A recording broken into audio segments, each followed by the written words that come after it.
সময়ের ঝড় তুফানে স্বপ্ন আশা হারায় মানে ভাঙের কুল নদীর কিনারে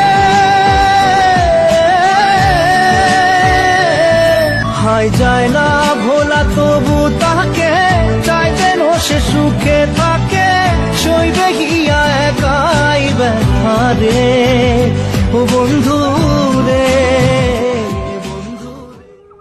সবকিছুই কেড়ে নিল প্রকৃতি। অভিশপ্ত 31 মার্চ, ঘড়িতে সময় তখন আনুমানিক 3টা। মাত্র কয়েকটা মিনিটে সমস্ত কিছু ছারখার হয়ে গেছে। বুঝতে পারিনি কেউই যে এমন দুর্দশা, ভয়ঙ্কর তাণ্ডব তাদের উপরে আসতে পড়তে চলেছে।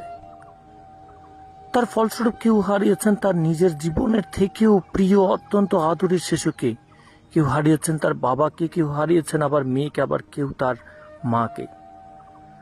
শুধু চিরতরে